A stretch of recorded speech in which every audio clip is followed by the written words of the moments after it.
Welcome to the Marine Protected Area session today.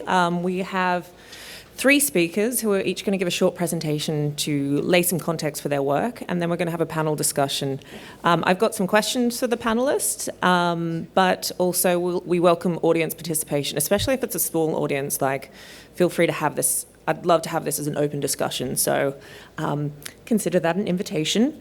So let me get started with our first speaker, who is Taryn Gilroy. She's a conservation biologist with 18 years experience in conservation management across the government, NGO and private sectors. She's from South Africa, and her husband, David, are currently in their 6th year managing a 43,000 hectare marine and terrestrial protected area in southern Mozambique, the Vilanculos Coastal Wildlife Sanctuary. So, Taryn, do you want to join us? Thanks so much, Stephanie. There we go. Thanks so much for having us. It's a real privilege to be here. I think I should preface this by saying, we represent, a fairly small, fairly grassroots conservation area in southern Mozambique, and looking forward to learning a lot from the floor today as well. So I thought we'd use this opportunity to sort of showcase the sanctuary, as we call it, as a bit of a case study of a collaboration between the private sector and local communities. So just to give you some context, we are down there in the south. We immediately adjoin the Bazaruto Archipelago National Park, so they're our neighbours to the north. We share a common boundary. We're located on the São Sebastião Peninsula, Vilanculos district in Inhambane province of Mozambique, established in 2003. And we are a privately managed marine and terrestrial conservation area. It's under delegated management in terms of the Mozambican conservation law, and it's funded through a low-impact tourism model. The way that it works is that there is a core group of private investors who have been given the rights to develop 54 private residential homes and 3 commercial lodges. And between them, they effectively split the annual operational budget of the sanctuary every year, which is approximately $800,000 per year. We do also benefit from some conservation grant funding. Mosaic of terrestrial and marine habitats, everything from coral reefs in the east. We've got a very important estuary, seagrasses, corals, mangroves, 25 kilometers of shoreline where 5 species of marine turtle nest. And a very, very important objective of the sanctuary is community development. We support a population of about 8,000 people on the São Sebastião Peninsula. And the sanctuary really is the only economic hub in that area. There's really no other industry going on down there. That's just a little zoom in. We'll come back to this map later, but just to show you again, there's our special license area.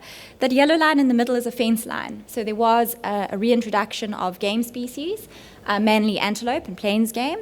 And the wildlife, reside north of the fence line. Our communities are largely south of the fence line, but we do have 2 resident communities within the fenced protected area. And they are fishing communities, 2 villages in the east basically adjoining the estuary.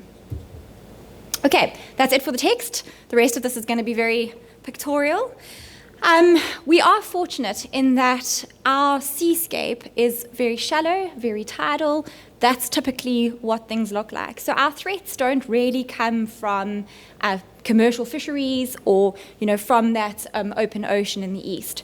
Eventually, we would love to see our boundary extended further eastward to bring in the coral reefs, but for the time being, that does afford us some sort of shelter from commercial threats. That's where our threat comes from. It's communities, it's artisanal, subsistence fisheries, bordering on, some commercial. There is not a lot going on in terms of alternative livelihoods in our neck of the woods. Soil quality is very poor, agriculture's, virtually non-existent, very little development, fisheries is it. Typical fishing homestead. As I said, these communities are very poor. That's pretty much how they're living. Reed houses, no electricity, 18 kilometers from the nearest clinic, 4-hour boat trip to the nearest hospital, little solar panel there on the roof, or something like that. These are common scenes. And this is a typical scene. This is actually from the 1st of September, the opening of the netting season. Government closes the netting season for about 3 months every year. And this was on day 1. And I think the most striking thing there for me is the size of the catch. You know, they're really catching sardines. It's really that level of fishing that's taking place. And this is what's keeping them fed, and it's what they're selling off, drying, selling off to the market. We do collaborate heavily with, these are some officials. It's not a great photo, I'm sorry for the quality. But this is basically a team. You can see a couple of fisheries officials from Vilanculos, some of our rangers in plain clothes, a couple of our management team.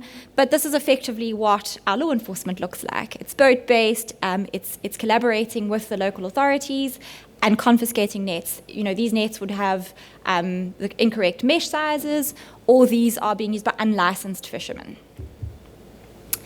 And this is an emerging threat for us. As communities gain access to resources and to funding, this is a team of fishermen that come from the islands. They're not local to the peninsula. And they have managed to invest in a motorized banana boat with a 2-stroke outboard engine. And so they're starting to push for that sort of more commercial fishing activity. These guys specifically patrol up and down our eastern shoreline, and they're targeting giant trevally. So what to do? What's our strategy? Like any good co-management strategy, it starts with a meeting with our communities under a tree. We're very fortunate in Mozambique that there is a mechanism in the communities called Community Fishing Councils. The Portuguese acronym is CCPs, so I'm going to refer to it as CCPs from here on out. Our CCPs are legislated organizations, community-based organizations. They do have a line of reporting to government, and they basically have management and control of local community fisheries. So we have 3 CCPs in the sanctuary that we work with. And you can see that's CCP Marape, CCP Shiunzwini, CCP Shingongweni. And what we managed to negotiate with them is to set aside areas of total protection. So we negotiated where these areas were, what they look like, and effectively there is no harvesting, no fishing, no collecting of mollusks or any other resources. And we compensate them for this on a monthly basis. Not a lot of money, about $300 a month per CCP. And that money goes into a collective bank account. It's managed by the CCP. There is some mentorship from the sanctuary in terms of how they utilize the funding. But effectively, they can use it for community upliftment projects. Generally, it's used for things like school upgrades, to repaint their dhows, to make repairs to some of their fishing equipment. And the compliance with this is incredibly high. We have seen in the last 3 years, we've gone to a 0 incidents record, 3 years running now, absolutely no incursions within our no-take zones. So the communities police it themselves. We provide support. If they find infringements, they call on the sanctuary. We'll send our rangers with a boat and we'll assist them. But then after that, we either rely on the local authorities, fisheries, or the police in Vilanculos, or the CCPs themselves. They themselves have got a legal framework to be able to have penalties for fishermen who don't comply with these regulations. They can fine, they can take away fishing licenses, etc. So it does work very well. This shows you kind of the collaboration. So when it's time to lay out the buoy lines, we do it in a community dhow with the CCP members themselves. We pop a couple of our rangers on the boat with them, and we agree on exactly where those buoy lines lie. Fully collaborative. This is a scene on the inside of our bay, and you can see that private homeowners have erected these jetties. And what's happened is within these total protection zones, these no-take zones, we've ended up with artificial reefs, fish aggregation areas. And this is what the result has been. I mean, you really cannot, you can't believe the change. The densities of fish, firstly, the species compositions, the sizes. We're moving from small, sardines in the nets, they're now starting to see spillover effects where things like spotted grunter of, quite a significant size, I don't know if you can make it out over there, we've got snappers, we've got groupers, we've got Malabar rock cod, we've got brindle bass breeding in these areas. To the extent that we can get calls from the authorities in Vilanculos to say, we've caught a fisherman, he's got snapper, the only place that snapper of this size occur are in the sanctuary. This fisherman's from your area. So it really is starting to pay off. And the communities themselves are really seeing the benefits. This community, the purple area down south, they have actually now, of their own accord, established their own no-take zone outside of the protected area, in their own village area, to try to replicate these effects and have the same spillover. So there'll be no compensation, but they will benefit from the ecological effects of the no-take zone. And then a paper was published back in 2020 by Bergstrom et al., looking at effectively the nursery areas, the sanctuary's nursery areas, and the species compositions, the role that the sanctuary plays and these fish sanctuaries play in populating the reefs throughout the Bazaruto archipelago system. So from an ecological point of view, this initiative is really making an impact, for the entire seascape. So it is something, we're very proud of, and we find that it is an example, I think, of a model that could potentially be replicated, up and down the African coastline, where the private sector is providing the funding, but the collaboration with communities is really, producing results. Thanks so much.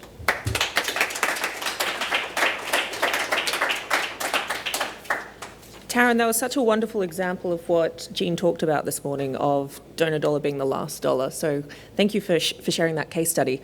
In the second talk, we're going to go a little bit further out, and before our last speaker, who'll go even further out. So we're working our way through scale, I think. But our second speaker is Gregg Casad, who is the Senior Compliance Advisor for WildAid Marine.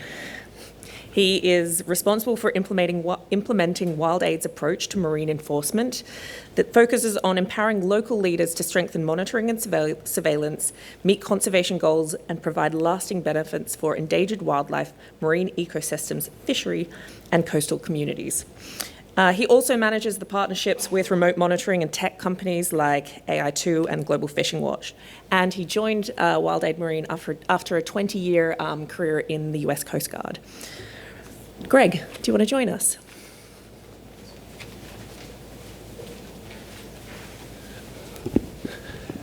Well, good morning, everybody.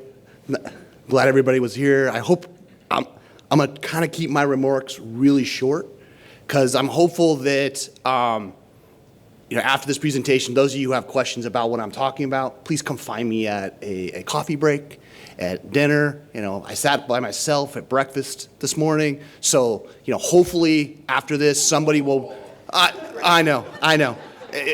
Woe is me. But I would like friends. So I would appreciate that. We marine people feel very lonely. I go to my marine conferences and I got lots of folks. But here at the terrestrial side of the house, it's a little different crowd. But I think what you're going to find, there's a lot of common threads. And so I'm going to get to that in just a second. But first of all, if those of you may have heard of WildAid in the past, but I'm going to talk about WildAid Marine. And this was kind of shared in my bio, but I just wanted to put up kind of what we do. But the key piece of this is we're working with those communities, and we're working with the governments to strengthen compliance and enforcement. Right, so illegal IUU fishing, $30-ish billion a year lost, ecological value lost, somewhere around $80 billion a year because of overfishing and some of these other problems with the marine sector. And that's kind of where we're trying to work, as dealing with that illegal fishing side of the house. So where are we doing that? We're currently, and I didn't count the dots, so I hope I get this right. And if anybody counts them and I'm wrong, please don't tell me. I think we're in 15 countries at this point. You see we're kind of distributed throughout, across the globe. You'll notice that the latitude stays pretty similar. We're not really working in the far north, and minus Chile in the far south, we're not working too far south. So staying in those temperate areas. Now, I'm sorry that slide is, either my eyes are bad or that slide is blurry, in which case, either way, my apologies. All right, so I wanted to talk just briefly about some of the key things that we see. So when we go and we start working in all these countries, what are kind of some of the consistent themes that come out? And one of them is governance. In the marine sector, you often have your Navy, your Coast Guard, your Marine Police, your Customs, your Immigration, your local communities, your Fisheries Authority, and your Marine Protected Area, whatever that authority is, who all have shared responsibility over one piece of water. Who leads? Who takes the lead? Who's going to deal with the issue? It's inside a Marine Protected Area. Is it that organization? Is it fisheries? A lot of places we work have not had those discussions. So one of the things we do is work with them through that process of thinking through who's going to do what and when, and getting that governance clear about how you're going to work through. Same thing goes with authority. A lot of times your fisheries acts, for those of you who want to geek out a little bit, you'll see that a lot of fisheries acts were created in like the mid-1980s. And there were some big, grand plans. And so a lot of these fisheries acts came out, and there was some templates out there, and they basically gave authority to like everybody to go enforce this. But most of those agencies don't understand what that authority is. So we often working with people to help them understand what they can do. Oftentimes what we find is people are constraining themselves unnecessarily. They can do more than what they realize they can do. The law gives them more authority to do more, but they don't understand that piece. So as you have all of these agencies, coordination, collaboration. And this is a theme you've heard from the speakers during the plenary. This is the same concept. How do you get these agencies to work together? How do you get a maritime security agency to talk with a ministry of the environment, talk with a ministry that might be in finance or wherever your fisheries ministry is? How do you get those ministries to talk together? And which ones actually have power? Right? A lot of places we go, fisheries ministry, ministry of the environment, yes, they're a ministry. But not all ministries are created equal. I think we all know that. So how do you work through that piece of the puzzle? And this is the one that's a personal favorite of mine, and this is investigative curiosity. A lot of our partners, they think that if I don't see somebody fishing illegally, I can't do anything about it. I have to be there. I have to see it. And that's just not true. That's just not true. But you have to build that investigative curiosity. So we're working with partners to understand, how could I detect illegal fishing? What are those signs? Things like you're landing a snapper that's too big. That doesn't exist anyplace outside of a marine protected area. One might call that a clue. Maybe I want to follow up with that individual. Maybe I want to go interview them. Maybe I want to talk to buyers. Maybe I want to talk to the fishmongers. Who does that? Who has those skills? Who can make those links? It's part of what we're trying to work with our partners to develop that skill set. And then the last piece here that I'll just gonna touch on briefly, with marine, it's always about tyranny at distance. It's always, and what I mean by that is your exclusive economic zones go out to 200 nautical miles. For those of you who don't know, that's a long ways. It's a long ways. So if you're going to be dealing with, if your issues, let's say you have a tuna fishery in your local community, guess what? Those tuna are being caught on the high seas. Guarantee it. Guarantee you have issues across these jurisdictional bounds, and that tyranny of distance becomes incredibly relevant. So how do we deal with that? What tools and techniques do we have to try to combat that tyranny of distance? Which, one might say it's a decent transition. I'm going to stop, and I think Ted's going to talk a little bit about those tyranny of distance issues and how you address them. There's my contact information, my WhatsApp.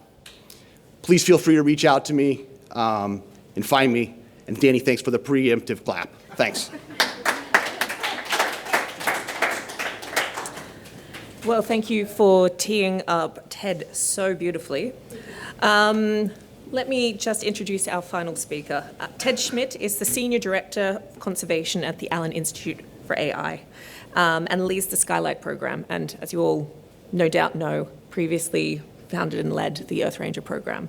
The Skylight program provides technology to counter illegal fishing, and for 15 years, Ted has led efforts to bring fit-for-purpose technology solutions to a range of terrestrial and marine conservation issues. He's worked extensively in Africa with field organizations applying technology to secure and manage protected areas, and as I said, he started and led the EarthRanger program. Ted, would you join us and take it away?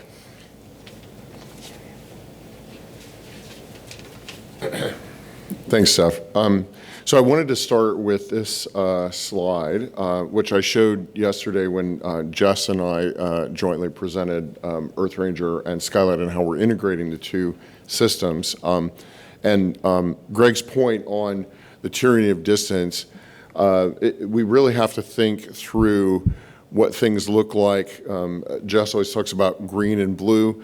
Things look like on land, very much EarthRanger domain and all the technology you can put out in a terrestrial and a landscape to inform you about what's going on. And then as you get into the marine space, let's see. I like to walk around. Yep, no, it'll just give it a sec. Hello? Yep. There we go. I like to walk around a bit and point. What Taryn was showing was what we always think of as a coastal MPA. So near shore, this is actually quite large, but if you imagine an MPA, you don't have to imagine what Taryn showed. You've got fairly shallow water, you've got small-scale fishing, wooden boats. You have fishermen who, or communities who are motivated to see that water managed more effectively, either in a completely restricted area like the one she was pointing out, or areas where they limit fishing, say, to the community, and maybe the community even manages the licensing and the amount of catch and all of those things so that it's sustainable. They're very much, you're in the EarthRanger realm. You have communities providing data to go into EarthRanger just as they do on land, taking photographs, using EarthRanger mobile, maybe using little tracking devices. In fact, there are a couple of the folks over in the vendor marketplace that I'm going to follow up with that have RF detectors so they can detect cell phones on vessels and things like that. Those are all very applicable for these coastal marine protected areas. And we need to work on this infographic a little bit because I want that one further out. But imagine that this one is an offshore MPA. This is where Skylight comes in, and where the neighbor of, and I've forgotten the name of the, so Bazaruto is a neighbor, and that's an island a little bit further out. And they very much have Chinese distant water fleets coming in. They have large vessels. Those are the kinds of things that Skylight's picking up via remote sensing. So, and I'm guessing that the folks who self-selected to come here might know things like the BBNJ, the High Seas Treaty. So part of achieving 30 by 30, a big part of that on the marine side is going to be creating high seas MPAs. That's very much the world of Skylight. You have remote sense data. You're looking at, you're trying to identify vessels in satellite imagery. You're applying computer vision and things like that to do that. So there is this continuum where maybe the really small nearshore stuff, shallow waters, local management, you're probably more in the EarthRanger domain. You get into this sort of in-between area, and you really want the integration. We've already integrated Skylight into EarthRanger, and as Tony knows, we've also integrated Skylight into Gundi, so you can get into Smart as well, or anything else that connects to Gundi. And you can then, where you've got both threats going on, you can have that single picture. And then when you're out more in the high seas, where you don't have the human observed stuff, you really are remote sense, you've got distant water fleets, then you're into the Skylight world. And Gregg's point on jurisdiction, I won't add to that because I want to focus on the technology part, but it is deeply complicated. We think it's complicated on the terrestrial side, and I did spend a lot of time on the terrestrial side. On the marine side, the jurisdictional overlaps are really, really challenging. So I want to give you some idea of the things we can do.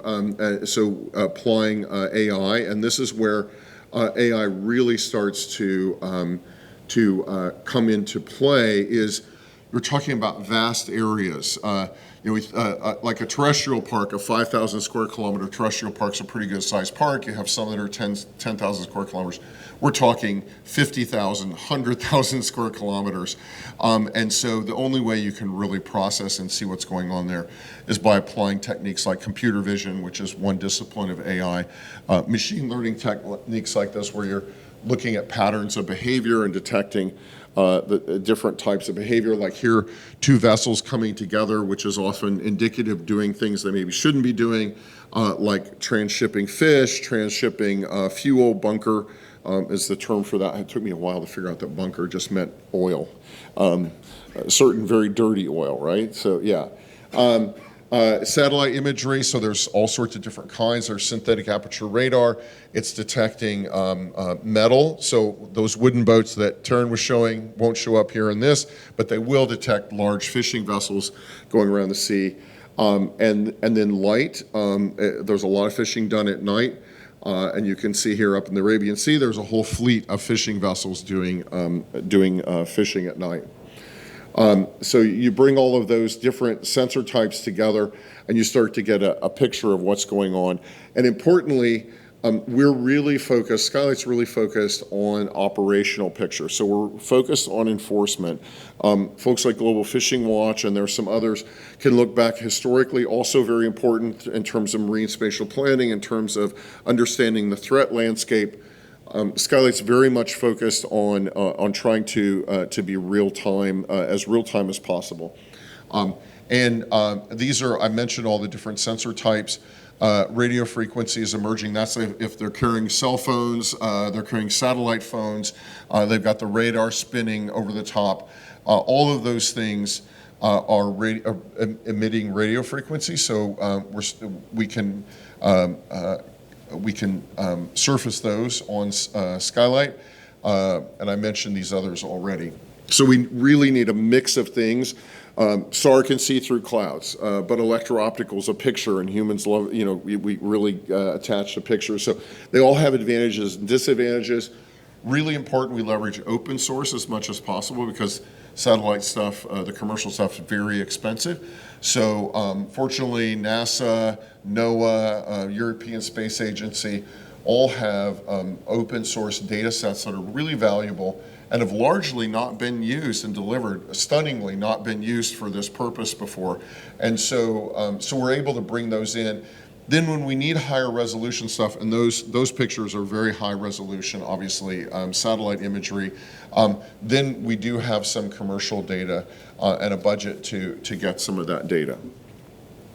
I mentioned some of the behaviors. I'm gonna go through these pretty quickly. And some of the threats, bunkering, transshipment, and so on. I talked a little bit about these. AIS, for those in the marine space, it's GPS coordinates of vessels moving at sea, and we're able to see different kinds of fishing. You very quickly learn, had no idea about the different kinds of fishing, but you can very quickly start to see these patterns, and obviously you can train algorithms to detect these different patterns.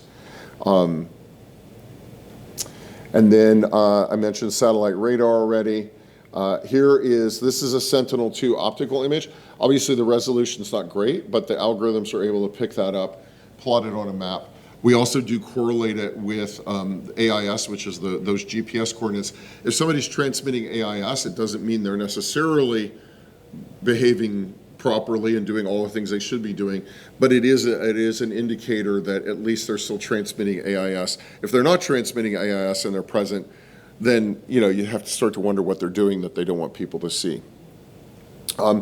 Really briefly, and a lot of the magic happens here, and it's pretty much magic for me too. So, this is particularly night lights, but it could be really anything. You've got your sensor. It goes to the satellite. Most of the time is in the downlink, and then we do our magic in here, all the machine learning, computer vision stuff, and then it comes into Skylight, and then we distribute it via API. I didn't mention, but that tyranny of distance. So you get, smart EarthRanger tools in the nearshore, the protected area management tools out there. When you get out to sea, you get out beyond those MPA boundaries. Well, then you're into Coast Guards, you're into navies, you're into exclusive economic zones. Interestingly, a lot of the countries like the U.S., the EU, Australia, India, they have platforms that they make available to partner countries that don't have the wherewithal to build platforms like that. Not one of them, frankly, has AI in them because that's a specialized skill set. And so we're already integrated into 5 different developed country platforms.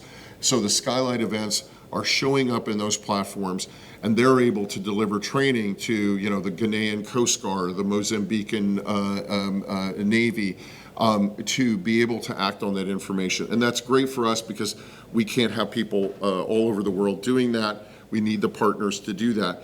And this way, Skylight can cover that whole range from the near shore with EarthRanger, medium scale with the Skylight EarthRanger integration, and then the distant water stuff, either with our own UI and preferably from our perspective with integration into the platforms of those other platforms. It's all about collaboration. And then a really cool thing that we're just beginning to do that we think is a game changer is being able to do something called tip and cue. And that's basically we detect something with our algorithms of behavior like a rendezvous in an area that we're working with an agency in a country and asking, and they're saying, hey, we've got assets on the water, we want to go out and we're ready to operationalize and do an interdiction. And we can, if we see an event like this, we can which is called the tip, then we can cue an electro-optical satellite, a commercial satellite, and get pictures like this, which is pretty amazing. In fact, we're starting to do some exploring of how do we take that all the way to a legal finish? Is that admissible in court? And there's where you have to start working legal frameworks. In some places it might be, some places they might say, well, we could add it, but it's not part of our framework right now. So those sorts of things. And I do want to qualify that. We're successful about 15% of the time. That sounds fairly low, but it's still quite powerful when it happens, and we're pushing that boundary. Things like clouds get in the way, stuff like that. So, but it's been a long time working towards that. And the other thing I want to mention is the other thing we think we can start tipping, and we're doing some sort of early prototyping on that, is not just tip a satellite to get that picture, but can we tip a drone to have it know where to fly? We're talking vast areas. You can't have a drone fly for thousands of kilometers. You want to narrow it in. An autonomous underwater vehicle or a sail drone, anything, I always say on, in, or under the water, can we tip those assets to go and collect pictures and images, sound, those sorts of things. And then I already mentioned a lot the Skylight EarthRanger integration. As I said, it's not just that. We'll really integrate. We're really making Skylight data available to anyone that wants it. And for organizations that have the wherewithal to take AI models like computer vision models, we're also making all of our models available open source. So we're posting them on GitHub. So if you've got a system and you can use it for for whatever application you have, then you can grab it out of GitHub and use it. And we have a few people doing that. So we're really trying to make them available wherever we can. I didn't mention a couple of the more basic things, but I should. We do the geofencing, so you can see when a vessel's going in and out. That's on the AIS. We're sort of thinking about, like, could we do that with imagery? Could we do that with RF? Yesterday, I always forget this one, but yesterday somebody mentioned, could we tell when somebody turns their AIS off and then turns it back on? We do have what's called the AIS gap detector. It's challenging, but we definitely pick things up where they get close to an EEZ or close to a boundary, they disappear, and then a few hours later they reappear and they're magically outside the boundary again. Well, you can imagine where they're going. So, so we do that, yeah, and all the analytical stuff should be available. A couple of a quick case studies. Yes. What? Do you want to? Yeah, I'm almost done. I've got 2 slides yet. Okay. So a couple of very quick case studies. Park Niue, so this is an example where we picked up a vessel. They saw it in EarthRanger, deployed, and then started doing reports, brought the vessel in. So it's a really nice example all the way out. And then the last one I have to mention is Bazaruto. So they were the very first one. They were sort of our pilot for doing the Skylight EarthRanger integration. And I'm done. Perfect. Thank you so much. All right, we're going to move into a panel discussion now. So I'd love to invite our speakers up. And actually, I'm going to turn off this. That works? That's it. Will I break anything if I turn?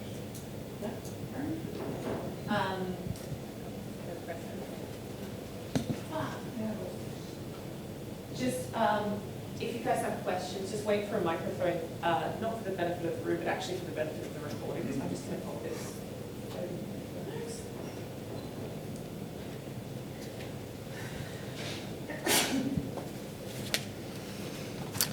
So, given we're at a tech conference, at a predominantly terrestrial tech conference, you all talked about the challenges of marine protected areas, but I'm wondering if you could talk specifically about how does marine protected area management differ from terrestrial protected area management? I think that's a nice starting point for us. Taryn, do you want to take it as you're managing a Duality. Yeah. Yeah, sure. I think it's a lot more complex, having come from both from an exclusively terrestrial management background and now into an area where we are having to manage both. Territorial or terrestrial game reserves very often come with fences. It's very easy to know where your boundary is. People recognize fences and boundaries and demarcations in the terrestrial context far more easily than they do in the marine context. I mean, a buoy line is there and it's visual, but it's very easy to sort of drift over a buoy line. There's no manned gate. There's no access control. Those are just some of from a management perspective, the practical limitations of the marine space. Gregg and Ted, do you agree? Well, absolutely. I mean, that's one thing. I was going to take sort of the tech angle there. Please. I do want to mention that Taryn's husband and my colleague, Nam Kola, are at a Marine Protected Area conference, which unfortunately was scheduled at exactly the same time, but we're very aware of it. And Dar es Salaam right now with WIOMPAN, the Western Indian Ocean Protected Area Managers. It's focused specifically on marine protected areas. I'm hoping we can bring these things together more. We will. It just turned out that way. And fortunately, Mindaru Foundation, which is becoming very active in the space, is funding that, and they're very aware of this conference as well. So we're all talking. From a technology perspective, there's Jess is absolutely right, especially from an EarthRanger or a smart perspective in terms of putting stuff on a map and seeing what's going on. That part's very very much similar. The difference is the kinds of technology you need. Certainly the further away you get from shore, the more you need remote sensing data. Can you use satellite data, a terrestrial? Sure, but it's more like, are there fires, things like that. But you can get assets, hard assets, along those park fence boundaries and all of those things. In the marine side, you may have some cooperative vessels that are willing to take trackers, do some observations, particularly if it's near shore, and that's good. And you want to leverage communities that are out there that want to point out bad actors. So using things like mobile apps to do that, that's great. But you need to do the mix of technologies, a little bit different mix. Acoustics, there are applications certainly in terrestrial space, but in the marine space, very powerful. Sound carries a long way in water, and you can put hydrophones in the water and detect, like that little motor that one vessel you showed. You can detect that from many kilometers away. So there are definitely differences in technology, and of course the transmission is a challenge too. Just to follow up, there's differences in technology needs and technology available, right? Would your perception be that the technology available in the marine space is more advanced than the terrestrial? This might be a good question for Greg. What I'd say is the advanced technology that's out there, and there is some, tends to be very, very expensive. And so the stuff that we all in the conservation community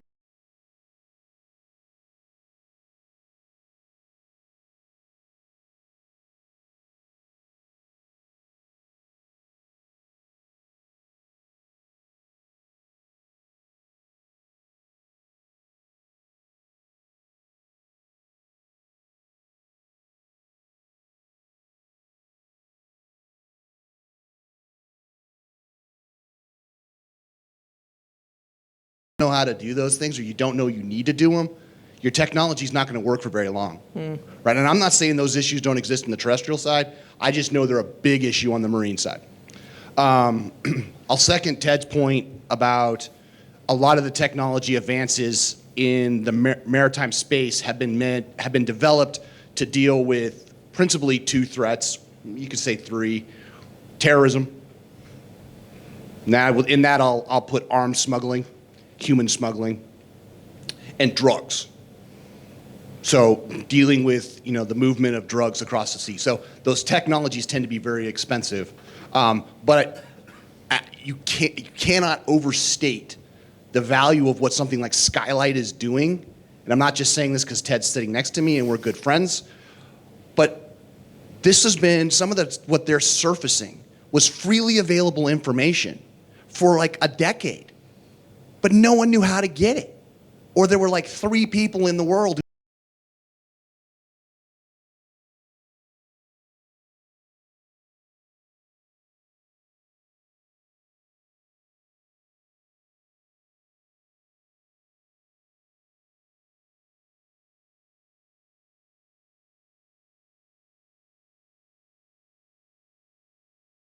Tremendously powerful to this community. I have to add, Taryn and I were talking about the fact that we have folks at that other conference, and Nam told me she presented, we've just released the Sentinel-2 just this last month, and everyone was on their phone looking at the images because they've never seen that before. And it's almost sad in a way because that data's been available for 10 years. But if you're the Ghanaian Navy even, you've never had access to it. If you're Cote d'Ivoire or Madagascar or Malta, you've never had access to that data. And so just making access to the data at all is something valuable. Applying computer vision algorithms to surface the vessels that are in that imagery is beyond a lot of these folks' imagination. So. I'm going to move us into stakeholder collaboration engagement. But before we move on, while we're still in the technology space, are there any questions from the audience in this arena? Yep. Tony, wait. Yeah, I was going to ask the panel about the combination of EarthRanger and Skylight together. What does it additionally allow you to do in that nearshore space that you can't do with just Skylight? Yeah, so importantly, Skylight, you can think of Skylight very much as a data source. Think of it, so imagine satellites, firms or Global Forest Watch. They're collecting data on a specific thing and making it available widely. It can be integrated, and they have a UI, you can see it, but if you put it in the context of EarthRanger or the context of SMART, you can contextualize it. And operationalize it. Skylight also, we're not it's not an operational platform. You're not tracking where your patrol boats are going and coordinating with that. And so it's a data platform. It's a data source. It's not an operational platform. So if I have a large vessel threat, then I need a data source that will tell me that that threat is there and where it is. Well, that's the Skylight EarthRanger integration. EarthRanger provides that operational capability. Skylight is providing you the data source about a threat that you otherwise wouldn't be able to have. Just like a fence break detector tells you you've had an incursion through a fence, right? So it's that sort of thing.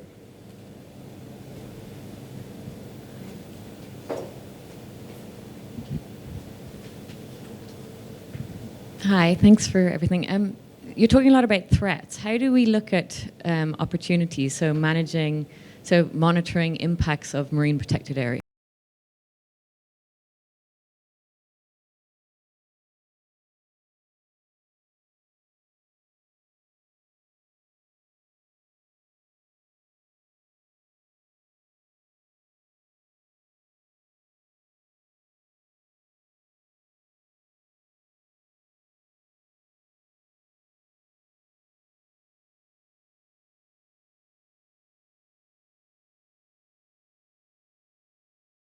Size has grown in the mix.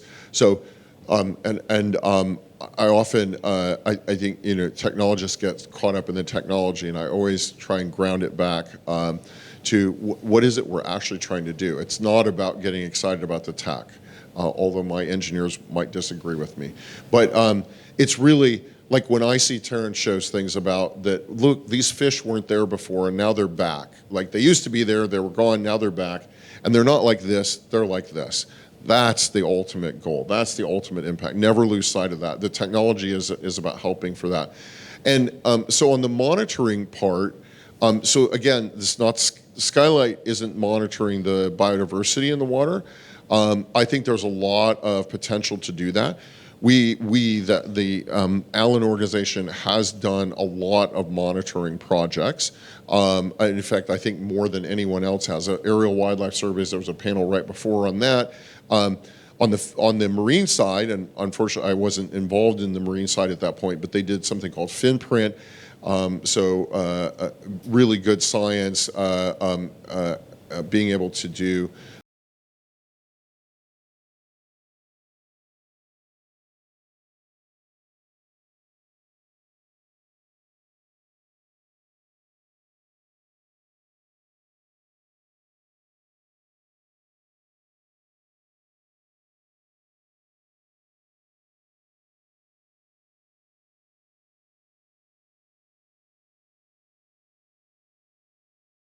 how do I capture that, the biomass that's increasing, and I think there is definitely opportunities to do that technically.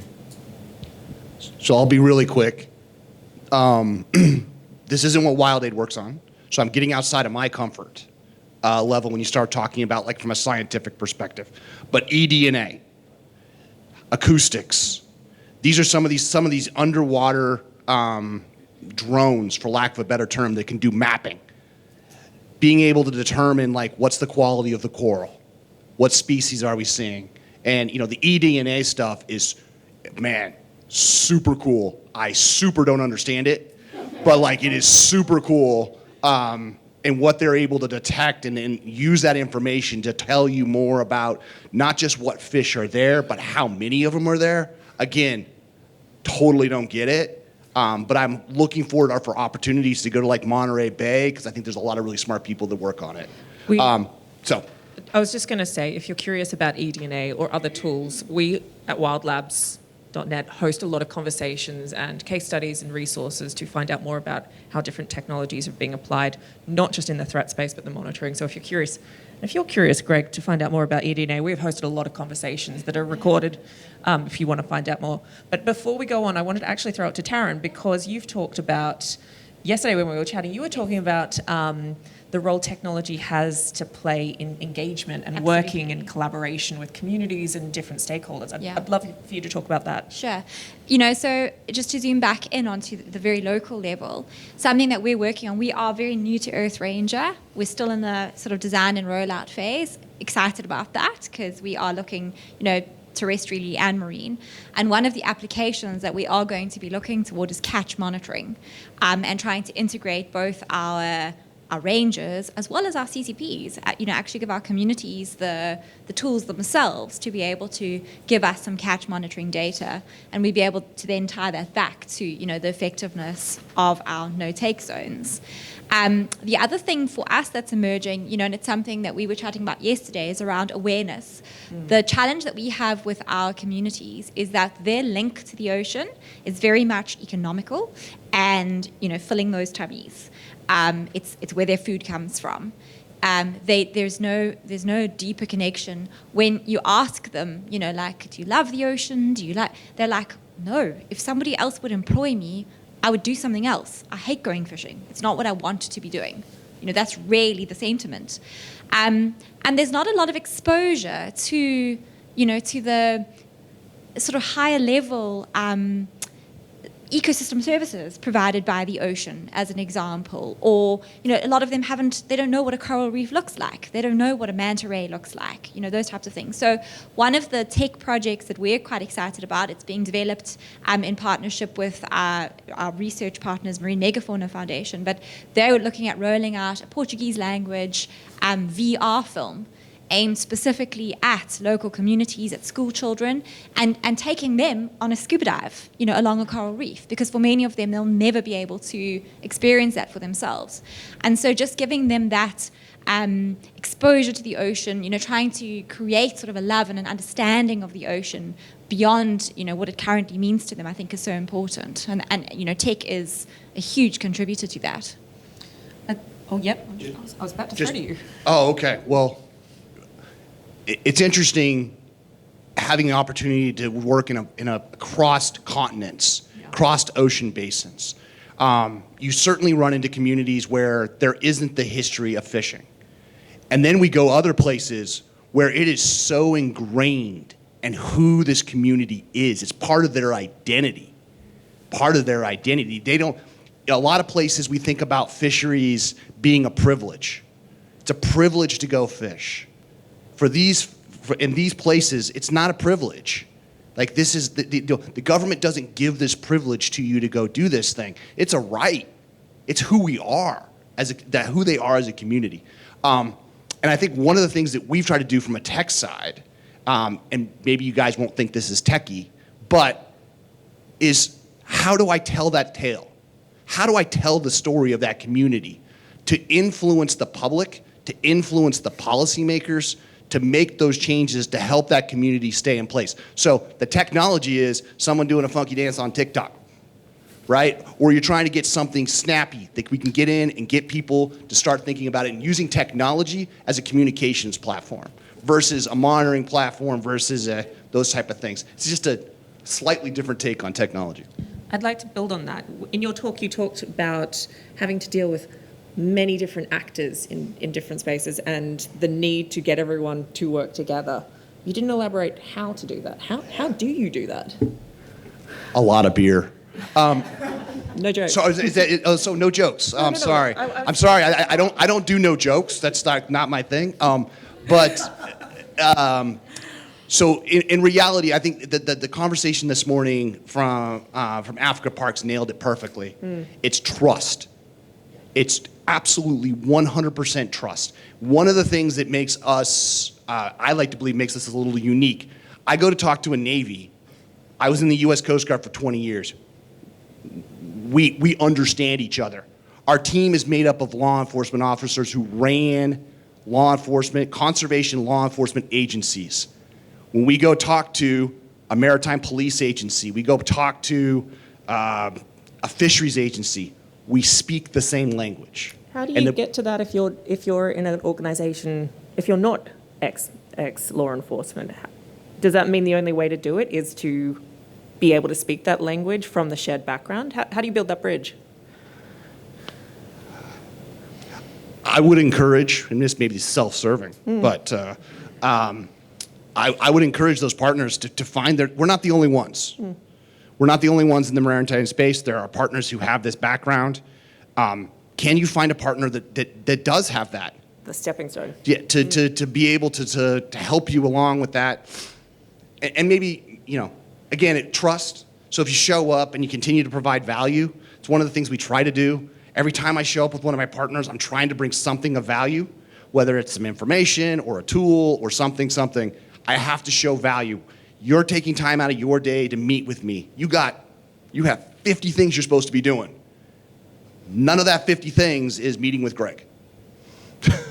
So how do I incentivize? How do we help them? And then we build that trust that Gregg is there to help me. Gregg is there to collaborate with me and support us in meeting our objectives. Not that Gregg has an agenda that he's driving on, or WildAid has an agenda they're driving at. It's, again, yeah, trust. I mean, it really is. That's the key word. Ted, do you agree? Well, yes. I mean, fundamentally, everything in this space is about about trust. But I think this is a real problem. I was at a conference in Cape Town last week, and it was the Djibouti Code of Conduct. It was all Coast Guards and Navies. There were UN flags, U.S. It was all, there were 21 countries represented. And they were very serious about maritime crime. Illegal fishing was one of 5 priorities, so I was very happy to see that. Another one was environmental crime, so dumping and pollution.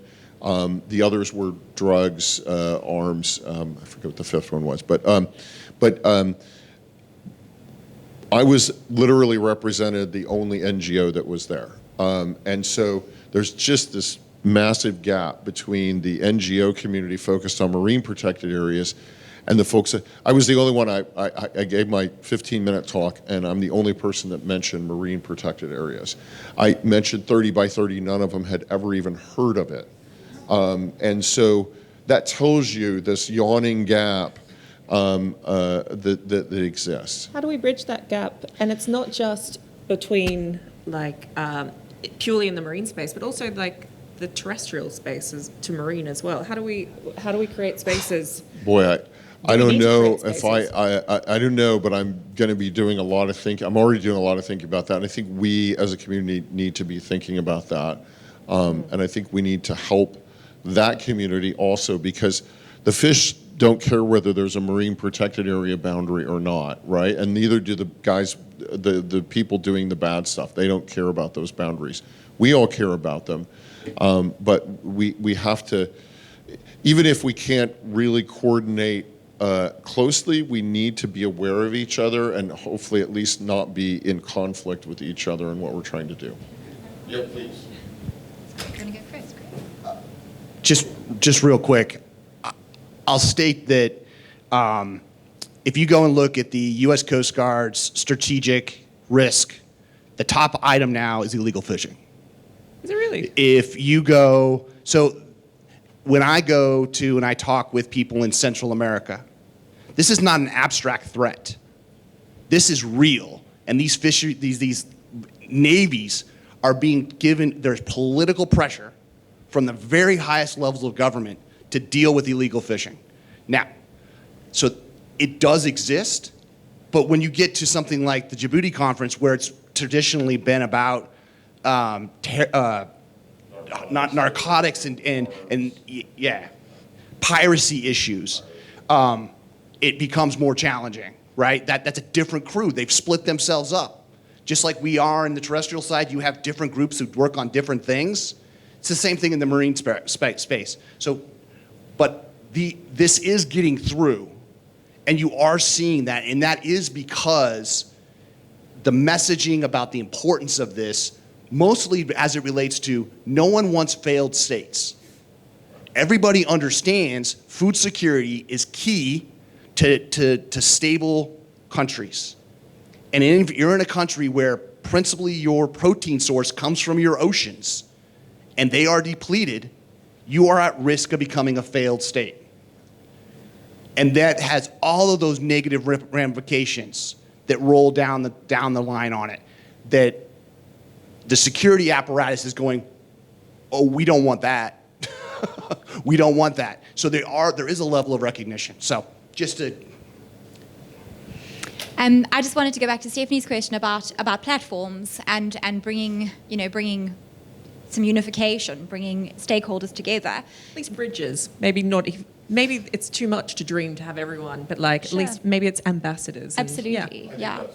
So we're fortunate to be part of the Inyanban Seascape Hope Spot, which is a Mission Blue initiative. Mission Blue, Dr. Tessa Hempson's here from Mission Blue, and we find that that's a very effective platform. They have done really well already in just bringing the right people to the room, convening stakeholder engagement workshops represented by, government, by researchers, by NGOs, by marine protected areas, all in the same room. So there are these advocacy groups, these unifying platforms out there, and I think Mission Blue is one of the, one that really deserves sort of highlighting for the great work that they do. Seymour, or not, but the off Panama and out.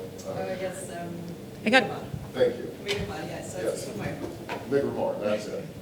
Yeah, so it's called Mi'kmaq, and it's phenomenal. It's this Eastern Tropical Pacific swimway. So it's 5 countries that have come together around telemetry science, so movement data, and then that's forging the collaborations for cooperative conservation. And an interesting African example now is we've got a hope spot that's been nominated on the South African-Mozambican boundary, which interestingly is exactly where peace parks are talking about the transboundary conservation. And I think that's a fantastic example of how marine principles are being transferred, or learnings in the terrestrial space and the marine space can be interchangeable. And I think it's really important in forums like this, in conferences like this, that we really start thinking about terrestrial and marine more in a much more integrated way. I mean, we have 2 marine sessions here, and this is the turnout. There should be plenary sessions. There should be integrated. When we talk about 30 by 30, it's not about 30 by 30 on the land. We're looking at the marine space, and we really need to get that into the general conversation. So I think the more we can get transferability between, there's so many things we've learned in the marine space that can be transferred to terrestrial and vice versa. And we're failing if we're not thinking about that in conservation holistically, I think. I have an ending point that I want to ask a question. I know you need to go. Okay. I just wanted one last question. I'm going to throw it to you first because I was about to bring you in anyway. What made that success? What was the recipe for success, or the reason that collaboration was working as well as it sounds like it is? I think it's shared purpose is probably the thing. So having a group of, it's trust, I think, is fundamental. So trust between researchers that are collaborating. So they need to collaborate because the animals that they're studying are moving across political boundaries. So that forges the need for a common purpose. That builds trusting relationships. That gets transferred up the layers and then ultimately leads into, political collaboration. But then, the power of an organization like Mission Blue is that convening factor. So you can bring in something like a Hope Spot. It's non-political, it's non-bureaucratic, but it manages to bring parties together, and then that can scale up as a layer of conservation. So I think those have been the building blocks for that particular spot. I think the importance of agnostic convening organisation, Wild Labs behaves in the same way in the conservation tech space, is so powerful in helping people translate across and collaborate. But I'm going to throw to everyone else. I was just going to say, one of the places WildAid works is dealing with the swimway, and it may be working well with the science side of the house. I can tell you from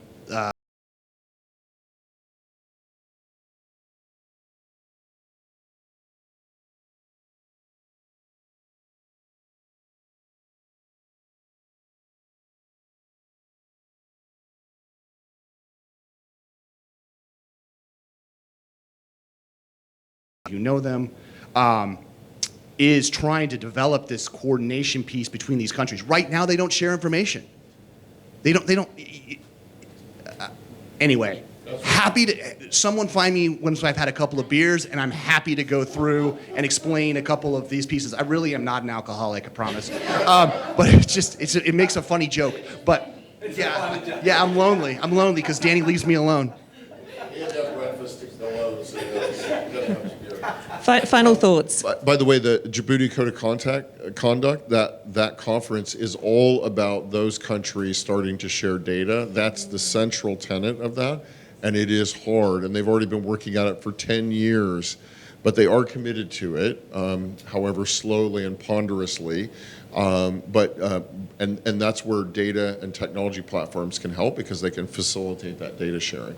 And I wanted to comment, I couldn't agree with you more. I'm happy for every single person that's here, but it is, and there's a lot going on, so it's understandable. The roots of the conference, of course, were terrestrial conservation, and it was very unfortunate that, but it was already in motion that WYOMSA was planning this WYOMPAN event. In fact, I sat with Chris Wilcox at Minderoo in Kigali months ago, yes, and Arthur Tuda. And we were like, oh, this is unfortunate, but this is just, this year, that's how it's going to have to be. So I'd love to see them. I don't know if they come together because it's already a big conference, but the half of the 30 by 30 is marine, and we've got to do more there. And it's really hard, and I couldn't agree with you more on that. So, Final thoughts from Taryn? No pressure to wrap us up. No, not at all. I mean, I think it's just to echo that like I say, coming from a background of both terrestrial and marine, I do feel, just in my personal opinion, is that there is far more focus generally on terrestrial conservation issues, not enough on marine for sure.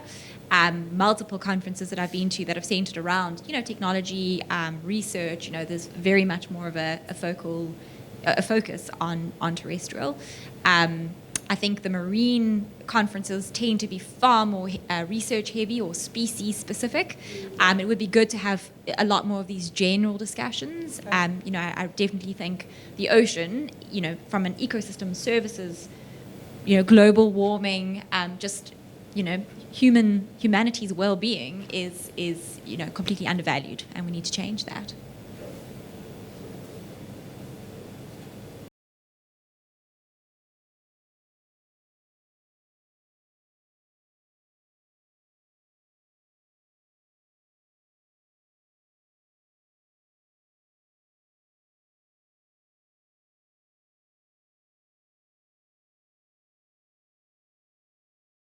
There who want to work with you. We're happy to share lessons learned. We're happy to brainstorm with you on what possible solutions and try to help you connect with resources. Because from my perspective, and pardon this, it goes back to my military training, it's one team, one fight. We all have the same goal. We all have the same objective. And if we don't pull together, we won't achieve it. So please don't ever hesitate to reach out. Don't ever hesitate to send me a WhatsApp, an email, or buy me a beer. But please, this is that coordination piece between. Don't feel, we're there. There are people out there who want to help you, whether it be Mission Blue, WildAid is there as well. I don't know that you have questions, so unfortunately it has to be kind of a little push from you, because I don't know who wants to talk. So on that fantastic call to action, we're headed to lunch. Gregg will be at the bar. But thank you, everyone. Please join me in thanking our panelists.